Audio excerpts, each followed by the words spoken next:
Hi guys, nothing unusual here. I'm getting sidetracked.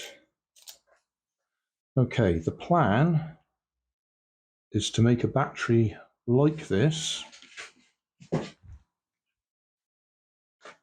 this fella.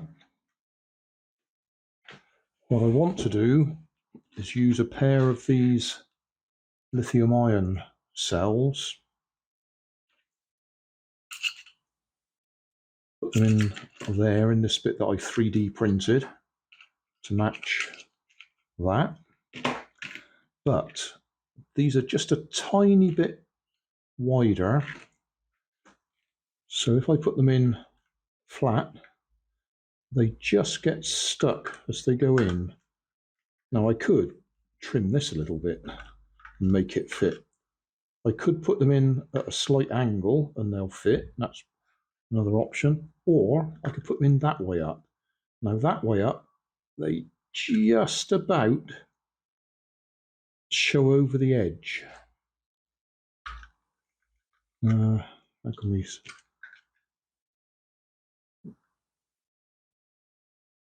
Only just. And I was a little bit worried they might get damaged. So what I could do is redesign this again with slots going through that way rather than that way, and just have a little bit of a bulge in it to protect the top of the battery. So that's what I'll probably do, but I'm getting impatient and I want to try and run the bike on a 2S. So these are a couple of batteries out of Vapes. 13400, that means 13 millimeters wide, 40 millimeters long, and the O at the end means that they're cylindrical. 550 milliamp hour or 2.04 watt hours, 3.7 volts. So put two together, we have a 2S LiPo battery. That will fit in there with no trouble whatsoever. This thing, we need a couple of metal contacts just there, which you can see there. I've designed that as a sort of a curved slot. So I need a piece of metal that I can push through that curved slot so it's visible through there, and then solder the wires on the back of it. Now the bit of metal I intend to use is the metal case from here. This is a dead 9-volt battery, but in the past I've found that the metal that these are made of is quite soft. So it bends nicely, and it takes solder as well.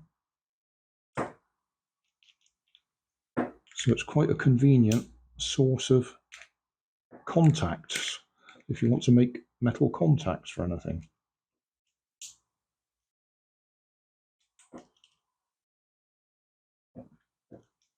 If you do this, be careful, you do get sharp edges, so you might cut your fingers. But yeah, I can cut a nice strip from that with my tin snips. Right width to go around there. So solder them in there, or put them in there, solder a connector onto it. Now I'm thinking two ways here. I can either make this a standalone unit, make the battery a standalone unit, and then I can put the battery in there and plug it in, and then that plugs into the bike. Or I connect them together and do away with a couple of connectors if it's directly wired in, but we still need to be able to charge it, so we still need a connector coming out to plug into the charger, and we also need a balance lead so that we balance the two batteries correctly. But all of that will fit in there because we've got plenty of room in there to get all the wires in.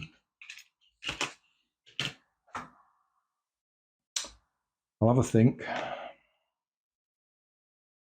and I'll also That metal strip there is also a good one for using, and in fact I'm just looking at that. Is that the right width? No, it's still need to be trimmed a little bit, but that's even thinner than that.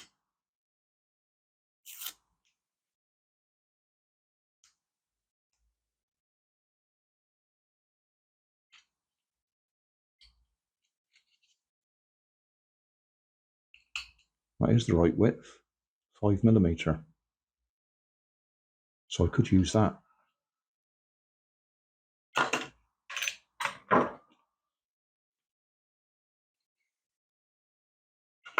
Needs to be about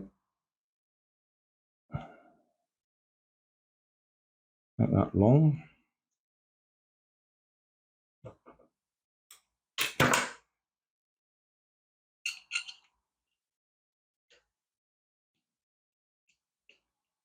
You can just push that in place so you can see what I'm talking about.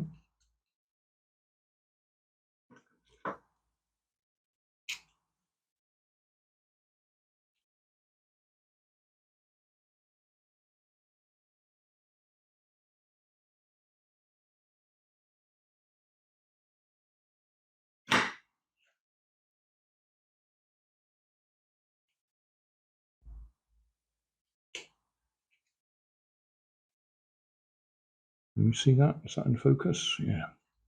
So there we go. There's our contact. So a couple of them in there.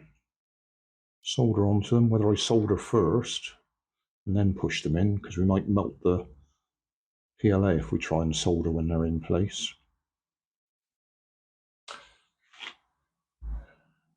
And do we connect directly onto there, or do we put a little connector on there, plug onto that so we can disconnect that?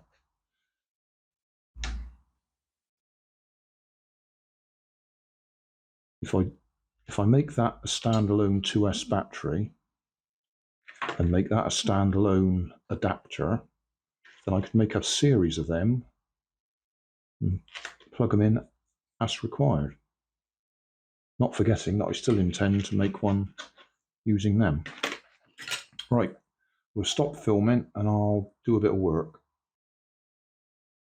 Right, at the moment I'm going for making this a standalone unit that we can plug batteries into. So I've pushed me bits of metal through there, soldered them on. Well, actually I did it the other way around. Soldered the bits of metal onto the lead and then pushed them through.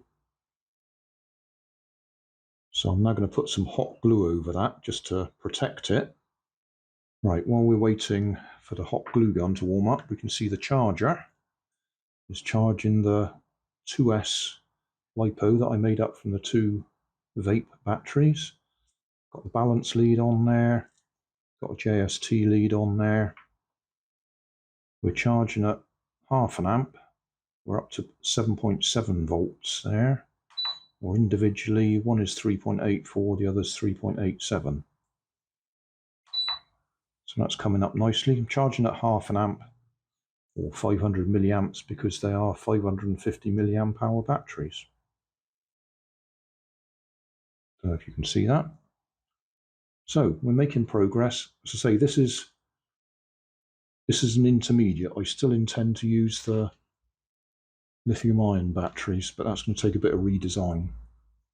I haven't fully charged that battery yet. I thought rather than go all the way to 8 point something volts, we'll try it when it's only semi-charged, just to check we don't blow everything up when we plug it in. So the idea is that plugs into there, and then all of this coils up inside.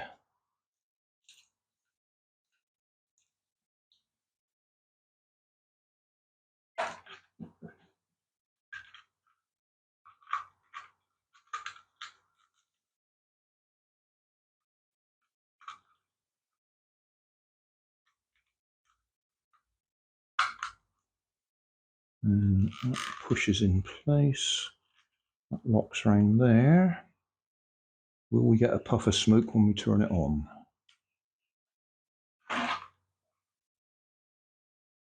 We don't get a puff of smoke, we don't get anything.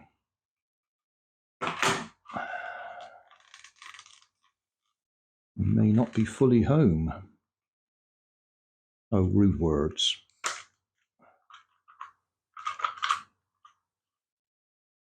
That may not be going in far enough.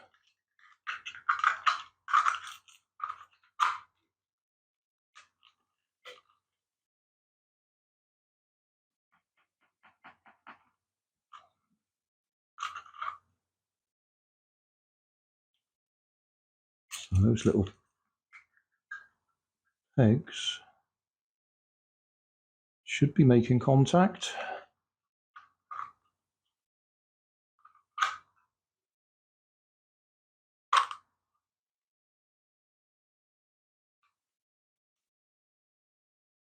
Nothing. Okay, let's just check that's still working.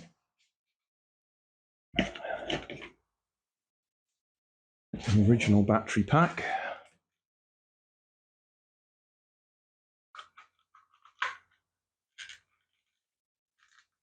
Push that home. Oh, hang on, was I going... I had this problem when I went to try it out the other day.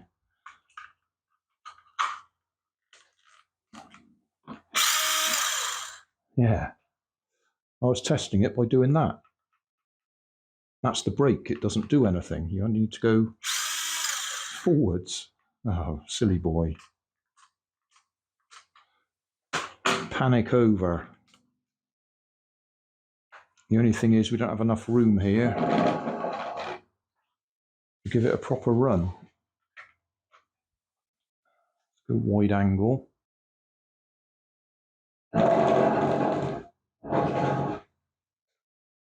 If I lay it on its side, it might go round in a circle.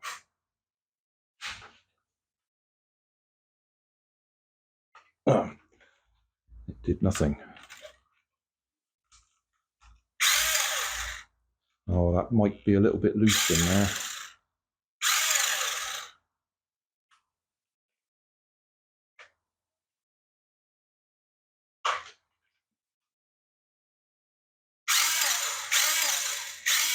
Yeah. My battery contacts have obviously got too much clearance and they're not making a good contact. I'm going to jam something in there to push it up. Yeah, I've jammed a bit of foam behind it to push it home.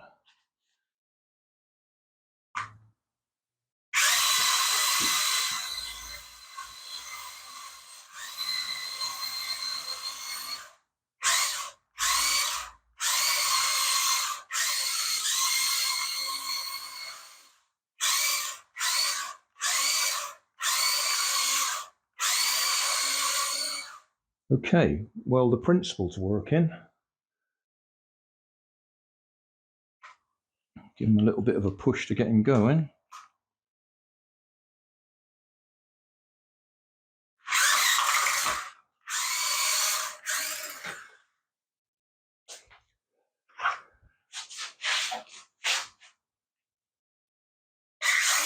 Oh, wheelie.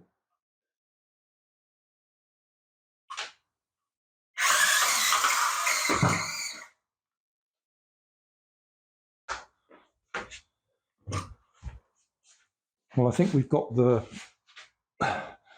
it working. So my contacts at the front are a little bit set back too far. They're not pushing up hard enough against the contacts in the bike. So I need to adjust that a bit. But apart from that,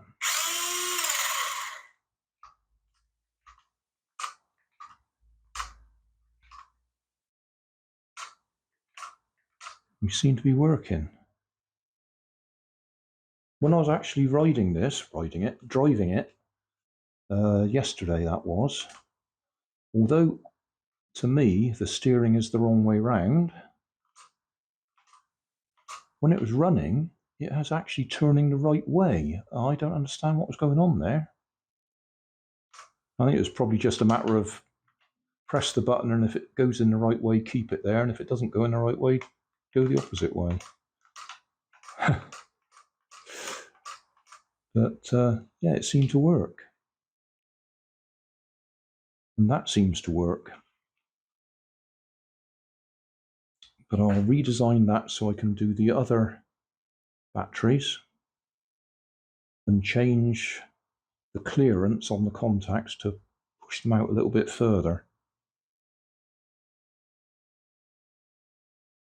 Or change the... yeah, we'll sort something out. But that's progress. Thanks for watching. If you want more information, check down below in the video description. If you like this video, you might like this one up here. And if you want to subscribe, you can check out my channel over here.